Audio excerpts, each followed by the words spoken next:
Hello friends, welcome to Classmates. इस video में हम लोग देखने वाले हैं कि कुछ पॉपुलर कंपनी के एमआईएस इंटरव्यू क्वेश्चन और उसका सॉल्यूशन। इस वीडियो स्टार्ट करने से पहले एक छोटा सा इंफॉर्मेशन। अगर आप एमआईएस के लिए इंटरव्यू देने जा रहे हो तो पहले ये जानना जरूरी है कि वो एमआईएस का जॉब कौन सा डिपार्टमेंट में है, या फिर कौन सा कंपनी में किस डेटा के ऊपर आपको काम करना पड़ेगा, या फिर उसका किस टाइप का रिपोर्ट या फिर किस टाइप का डैशबोर्ड आपको बनाना पड़ सकता है। जब आप कोई भी एमआईएस का इंटरव्यू के लिए जा रहे हो तो मैक्सिमम टाइम आपको डेटा और क्वेश्चन अननोन ही मिलेगा। तो आपको ऐसे अननोन डेटा ही आपको हैंडल करना पड़ेगा। तो बेटर है अगर आपका फॉर्मूला का जो वर्क फ्लो है वो आपका क्लियर रहे, आपका केपीआईज वगैरह वो क्लियर रहे कि आप जो जो भी डिपार्टमेंट में जा रहे हो एमआईएस का जो जॉब के लिए, तो उस डिपार्टमेंट के रिलेटेड आपका केपीआईज क्लियर रहना बहुत जरूरी है। फॉर एग्जाम्पल, अगर आप मान लो कि आप कॉल सेंटर के लिए जा रहे हो, कॉल सेंटर का एमआईएस के इंटरव्यू के लिए जा रहे हो, तो आपको C SAT, F C R, A H T, A S A T R, तो ये सारा चीज का नॉलेज आपको होना चाहिए, बेसिक नॉलेज। और क्या है या फिर वो कैसे कैलकुलेट होता है, तो ये सारा चीज आपको पता होना चाहिए थोड़ा बहुत। तो आई होप आपको थोड़ा बहुत एक आइडिया मिल गया होगा इसके रिलेटेड। तो चलिए बिना किसी तरीके स्टार्ट करते हैं वीडियो। तो फ्रेंड्स, जैसा आप देख पा रहे हो तो मेरे पास एक डेटा सेट है जहाँ पे यूनाइटेड स्टेट है, कंट्री है, सिटी है, स्टेट है, रीजन है, product ID, category, sub category, date, product name, sales quantity, profit, तो ये चीज है। तो एक मालास बोल की कंपनी है, तो वहाँ पे इसको पूछा गया था। तो आपको ये फाइंड आउट करना है, अगर मैं स्टार्ट डेट और एंड डेट पे बिठाऊं और उसके बाद प्रोडक्ट आईडी दे दूं, तो you have to extract a report on the basis of given data, on the given input. Like you have to put the start date, you have to put the end date, you have to put the product ID, and उसके basis पे यहाँ पे आपका जो data है वो extract होना चाहिए। तो देख लेते हैं ये कैसे हम लोग करेंगे। तो फर्स्ट मैं एक चीज बोल देता हूँ कि मैं ऑलरेडी फॉर्मूला बना के रखा हूँ, तो जैसे कि फॉर टाइम थोड़ा सा कम लगे, नहीं तो वीडियो बहुत लंबा हो जाता है। पहले स्टार्ट करते हैं। पहला काम जो है हमारा वर्क फ्लो की हिस्से अगर देखते हैं तो हमारा पहले स्टार्ट डेट और एंड डेट दोनों को फाइंड आउट करना होता है, एक लिस्ट बनाना होता है, ठीक है। क्योंकि यहाँ पे मुझे ऐसा तो नहीं है कि मैं मैनुअली यहाँ पे बिठाऊंगा, यहाँ पे मुझे ड्रॉप डाउन लिस्ट बनाना पड़ेगा। तो ड्रॉप डाउन लिस्ट कहीं से तो उठाना पड़ेगा इसको, ड्रॉप डाउन लिस्ट को। तो उसके हिसाब से मुझे यहाँ पे एक स्टार्ट डेट बोल के एक कलम बनाना पड़ेगा। यहाँ पे स्टार्ट डेट, यहाँ पे एंड डेट, ठीक है। तो यहाँ पे क्या होगा, मैं जब भी यहाँ पे एक सॉर्टेड लिस्ट आ जाएगा, ठीक है। तो सॉर्टेड लिस्ट आने के बाद उसी का एक ड्रॉप डाउन लिस्ट बना के ये स्टार्ट डेट यहाँ पे एक लिस्ट बनाना होगा। तो और इसके हिसाब से ये एंड डेट भी होगा, क्योंकि फॉर एग्जांपल मान लो अगर मैं डेट देता हूँ लेट्स से 1 जनवरी 2021, तो अगर एंड डेट में तो उससे पहले डेट तो आने का कुछ मतलब नहीं है, ठीक है। तो 2020 का डेट तो ये आने का कुछ मतलब नहीं है, तो जो भी डेट होगा उसके बाद से ही होगा। सो फॉर एग्जांपल अगर मैं यहाँ पे 1 जनवरी 2021 दूंगा, तो उसके हिसाब से ये एंड डेट भी 1 जनवरी 2021 के बाद का जो डेट है वो आना चाहिए, राइट। और उसके बाद जो प्रोडक्ट आईडी, यहाँ से आप कुछ भी एक रैंडम सा अगर प्रोडक्ट आईडी हम कॉपी करके देख लेते हैं, तो यहाँ पे अगर वो प्रोडक्ट आईडी आप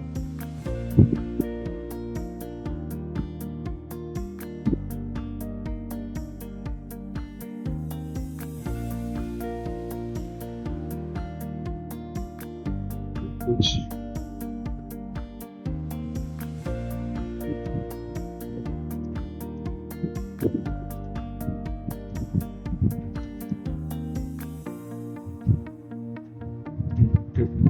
तो ये प्रोडक्ट आईडी मैं यहाँ पे अगर बिठाऊंगा तो उसके हिसाब से ये रिकॉर्ड यहाँ पे आना चाहिए, ठीक है। तो चलिए स्टार्ट करते हैं। तो पहले जो करना होगा, तो मेरा जो यहाँ पे इतना सारा डेट है, तो फॉर एग्जांपल यहाँ पे डुप्लीकेट डेट भी हो सकता है, तो उसके हिसाब से हम लोग ये जो डेट है, इस डेट से हम लोगों को यूनिक डेट चाहिए और सॉर्टेड चाहिए। तो उसके हिसाब से हम लोगों को एक फॉर्मूला बिठाना पड़ेगा, ठीक है।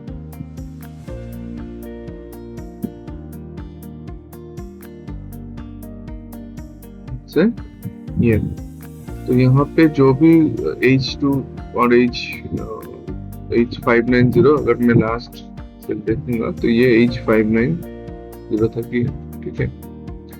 तो यहाँ पे जितना भी डेट है तो उसका जो सॉर्टेड और यूनिक वाला डेट है तो वो यहाँ पे आ गया, ठीक है।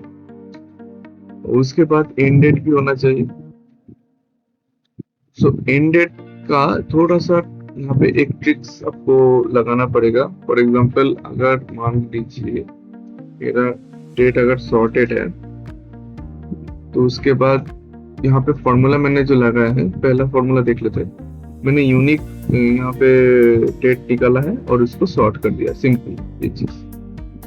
एंड डेट में हम लोग किए हैं कि फिल्टर हो जाना चाहिए जो भी मेरा यहाँ पे स्टार्ट डेट है, ठीक है। A2 हैश मतलब अगर आपका रिजल्ट स्पीड रिजल्ट है तो आपको यहाँ पे यहाँ जो सेल नंबर है उसके बाद हैश लगाना होगा, क्योंकि ये डायनामिक है, ये चेंज भी हो सकता है। फॉर एग्जांपल कल अगर मैं यहाँ पे कुछ डेटा ऐड भी करूंगा तो ये डेटा बढ़ता ही जाएगा, तो उसके हिसाब से मैंने यहाँ पे हैश लगाया, ठीक है। तो हैश के बाद अगर मैं यहाँ पे बोल रहा हूँ कि A2 हैश अगर F1 से ज्यादा है, फॉर एग्जांपल यहाँ पे F1 है, तो F1 से ज्यादा है तो वो मतलब अगर A2 ज्यादा है, ठीक है, तो वो यहाँ पे ये नल आ जाएगा। फॉर एग्जांपल मैं अगर यहाँ पे फॉर एग्जांपल मैं क्या बताऊँ कि एक डेट है, फॉर एग्जांपल मेरा डेट का जो है तो वो फॉर एग्जांपल 31/12/2025 तक ही है, फॉर एग्जांपल हाइपोथेटिकली स्पीकिंग। तो मान लीजिए उसके बाद मेरा कोई डेटा नहीं है, तो यहाँ पे क्या आ जाएगा, तब यहाँ पे नल आ जाएगा, क्योंकि उसके बाद डेट है ही नहीं, राइट। तो उसके हिसाब से अगर उस सिनेरियो में मैंने यहाँ पे तो कोटेशन मार्क लगा हुआ है तो वो नल आ जाएगा डेट। तो ठीक है, अभी हम देख लेते हैं। यहाँ पे मैं क्या करूंगा, यहाँ पे मैं इसके हिसाब से एक डेटा वैलिडेशन से एक लिस्ट बनाऊंगा। तो लिस्ट पे जाके मैं एनी वैल्यू से लिस्ट, तो उसके बाद मुझे क्या देना पड़ेगा, इक्वल टू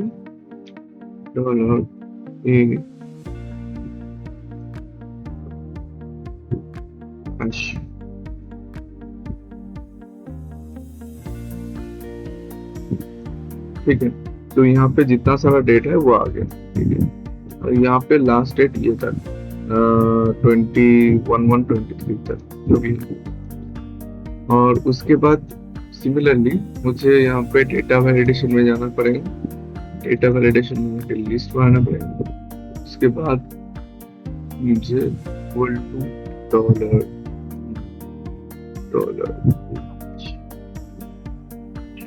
ठीक है। तो मेरा लास्ट डेट अगर यहाँ पे आ गया ये, तो यहाँ पे कुछ नहीं आना चाहिए, राइट, यहाँ पे नहीं दिखा रहा, ठीक है, क्योंकि इसके बाद कुछ डेट है ही नहीं, जो भी है। तो यहाँ पे मुझे फॉर एग्जांपल मैं ये डेट देता हूँ, तो उसके बाद कुछ भी डेट देता हूँ। अभी यहाँ पे ये डेटा आना चाहिए। तो यहाँ पे जो डेटा आएगा तो पहले हम लोगों को करना पड़ेगा फिल्टर किसके हिसाब से करना पड़ेगा, फिल्टर फंक्शन है। जो भी आप यहाँ पे डेटा फीड करोगे तो उसके हिसाब से यहाँ पे जो भी डेटा आने वाला है वो फिल्टर हो जाएगा, ठीक है।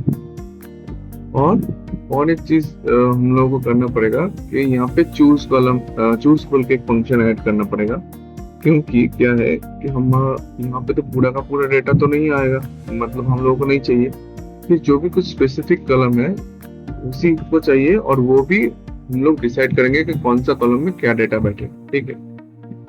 तो मेरे पास एक फॉर्मूला मैंने ऑलरेडी बनाया हुआ है, मैं आपको एक्सप्लेन भी कर देता हूँ कैसे हो रहा है। तो अभी ये दिखा रहा है कि नो रिकॉर्ड, क्योंकि यहाँ पे कुछ रिकॉर्ड है ही नहीं इसके हिसाब से। तो मैं अगर डेट को एकदम फर्स्ट में कर देता हूँ, यहाँ पे एकदम फॉर एग्जाम्पल लास्ट में कर देता हूँ कुछ भी, तो यहाँ पे डेट आ जाएगा। ठीक है, तो आप इसको यहाँ पे इसको फॉर्मेट भी कर सकते हो। ठीक है, तो अभी क्या हो रहा है कि यहाँ पे जो मैंने फंक्शन यूज किया है वो हम बोल देते हैं। तो अभी मैं फंक्शन को थोड़ा ब्रेक करके दिखा देता हूँ कि काम कैसे कर रहा है। तो फॉर एग्जाम्पल मैं इसको हटा दे रहा हूँ, चूज बोल के जो भी है ये वाला को हटा दे रहा हूँ फॉर एग्जाम्पल अभी के लिए। तो अभी जो हो रहा है यहाँ पे फिल्टर फंक्शन के अंदर हम यहाँ पे जो डेटा हमको चाहिए होगा तो वो यहाँ पे इस कॉमा के पहले आपको डालना पड़ेगा क्योंकि कौन सा डेटा आपको चाहिए होगा। तो मैंने अभी के लिए उसको हटाया गया है। तो जो भी आपको फिल्टर में जो भी डेटा आपको चाहिए जिस कंडीशन के बेसिस पे, तो वो इस कॉमा के बाद आपको लगाना पड़ेगा। For example H2 to H5900, तो ये डेट है मेरा। ठीक है, ये डेट कॉलम है। तो फॉर एग्जांपल यहाँ पे मेरा जो H2 में ये डेट कॉलम है। ठीक है, तो मैंने क्या बोला है, तो मैंने बोला है कि अगर H2 यहाँ पे H2 अगर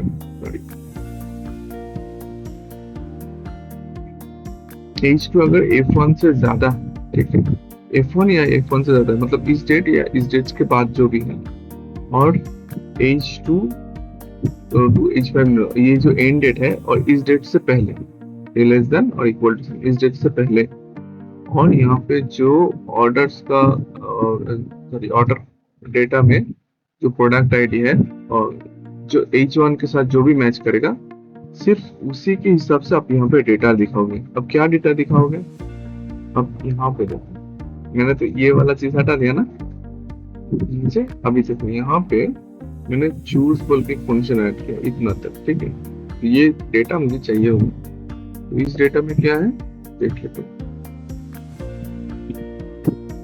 ये चूज 1 2 3 मतलब ये वाला पहला कॉलम में आएगा, ये वाला सेकंड कॉलम में और ये वाला थर्ड कॉलम। जो H2 है ये मेरा फर्स्ट कॉलम, जो F कॉलम है वो सेकंड कॉलम, और जो ऑर्डर में K कॉलम है वो थर्ड कॉलम। तो एक बार देख लेते हैं। जो फर्स्ट कॉलम मेरा आएगा वो डेट कॉलम है। ठीक है, तो मैंने H यूज किया। ठीक है, तो उसके बाद क्या यूज किया है, उसके बाद कैटेगरी। कैटेगरी कौन सा में है, लेट्स से यहाँ पे F है, तो यहाँ पे कैटेगरी भी F होना चाहिए। देख लेते हैं, यहाँ पे कैटेगरी की F है। ठीक है, तो उसके बाद क्या है, उसके बाद में क्वांटिटी। क्वांटिटी कौन सा कॉलम में होना चाहिए, क्वांटिटी होना चाहिए K कॉलम में। तो लेट्स चेक कर लेते हैं एक बार। तो यहाँ पे K कॉलम के अंदर क्वांटिटी है। तो आई होप आपको समझ में आया होगा। मैंने सिंपली ब्रेक डाउन करके ये आपको जितना सिंपली हो सके मैंने आपको समझाने का कोशिश किया है। तो अगर वीडियो पसंद आए तो लाइक कीजिए, शेयर कीजिए। मिलते हैं नेक्स्ट वीडियो में किसी और इंटरव्यू क्वेश्चन के साथ। तब तक के लिए थैंक यू, गुड बाय।